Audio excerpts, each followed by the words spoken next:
Lorsqu'on parle d'argent, beaucoup pensent immédiatement aux opportunités. Ils pensent que ceux qui réussissent ont simplement rencontré les bonnes circonstances, les bonnes personnes, le bon moment, la bonne chance. Mais dans la tradition juive, la prospérité est rarement expliquée uniquement par les circonstances extérieures. Elle est aussi expliquée par la structure intérieure d'une personne, car l'argent ne se comporte pas simplement comme un objet.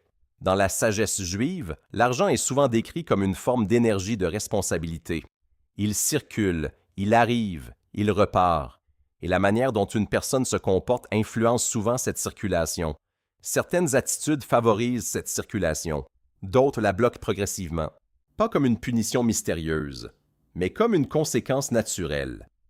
Car lorsqu'une personne développe certaines habitudes, elle crée un environnement intérieur où l'argent ne peut pas rester longtemps.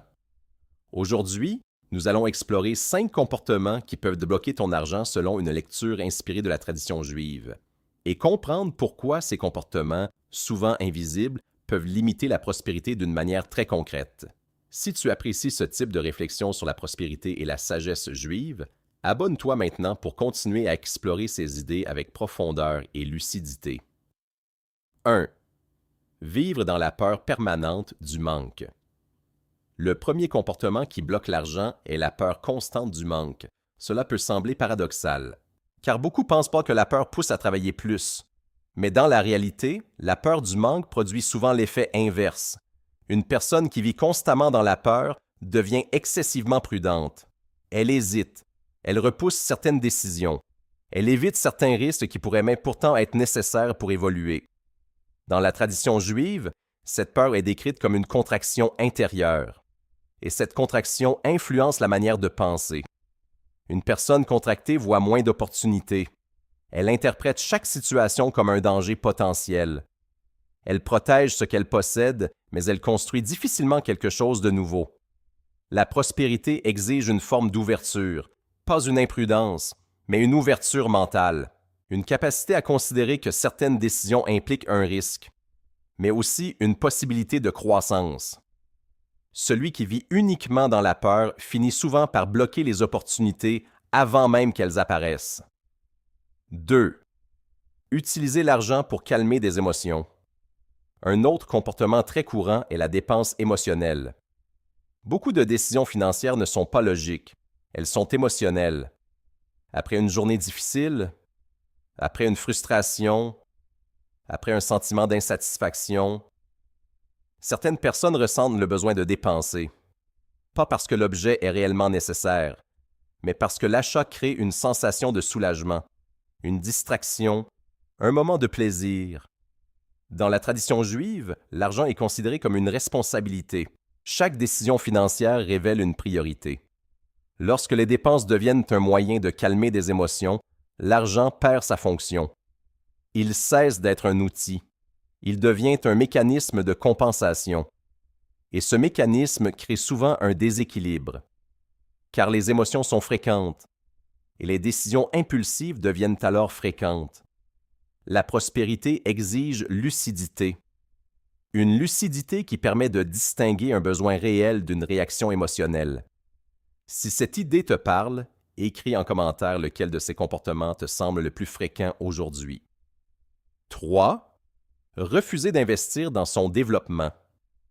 Un autre comportement qui bloque l'argent est le refus d'investir en soi. Certaines personnes dépensent facilement pour des distractions, mais deviennent extrêmement hésitantes lorsqu'il s'agit d'investir dans leur développement. Un livre, une formation, une compétence nouvelle. Dans la tradition juive, l'étude est une responsabilité qui dure toute la vie. Apprendre n'est pas une option. C'est une obligation morale. Pourquoi? Parce que celui qui cesse d'apprendre cesse d'évoluer. Et celui qui cesse d'évoluer finit par répéter les mêmes résultats. La prospérité exige adaptation. Le monde change. Les marchés changent. Les opportunités changent. Celui qui refuse d'évoluer reste attaché à un ancien modèle. Et ce modèle finit par devenir inefficace. Investir dans son développement n'est pas une dépense, c'est une construction qui augmente la valeur personnelle, et la valeur attire souvent plus d'opportunités. 4. Cherchez constamment des solutions rapides. Nous vivons dans une époque qui valorise la vitesse. Les résultats doivent être rapides. Les projets doivent réussir rapidement. Les progrès doivent être visibles immédiatement. Mais dans la tradition juive, la prospérité est associée à la patience disciplinée. La croissance réelle est cumulative. Elle se construit lentement.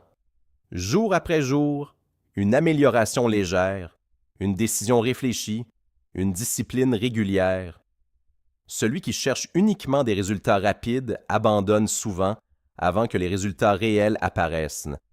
La prospérité durable ressemble davantage à un arbre qu'à une explosion. Elle pousse lentement, mais ses racines deviennent solides, et une fois ces racines établies, la croissance devient beaucoup plus stable. 5. Se considérer comme impuissant face à sa situation. Le dernier comportement est profondément intérieur. Certaines personnes pensent qu'elles n'ont pas réellement de pouvoir sur leur situation. Elles pensent que tout dépend des circonstances, du contexte économique, du système, des autres. Dans la tradition juive, reconnaître les difficultés n'est pas un problème, mais abandonner la responsabilité personnelle crée un blocage. Car celui qui se considère uniquement victime attend que les circonstances changent. Celui qui se considère responsable cherche des ajustements. Même dans une situation difficile, la responsabilité personnelle ne signifie pas que tout dépend de nous, mais elle signifie que nous conservons toujours une capacité d'action. Et cette capacité d'action est essentielle pour construire une prospérité durable. Ces 5 comportements semblent parfois insignifiants. La peur constante du manque, les dépenses émotionnelles, le refus d'investir en soi, la recherche de résultats rapides, la mentalité d'impuissance. Mais répétés chaque jour, ils créent une structure invisible, et cette structure bloque progressivement l'argent. Dans la vision juive, la prospérité n'est pas simplement une question d'opportunité. Elle est une question de posture intérieure. Avant de demander plus d'argent, il faut construire la capacité de le gérer. Si cette réflexion t'a apporté une nouvelle perspective, abonne-toi et active les notifications pour continuer à explorer la sagesse juive appliquée à la prospérité et à la responsabilité. Car l'argent ne reste jamais longtemps là où il n'y a pas de structure pour le soutenir.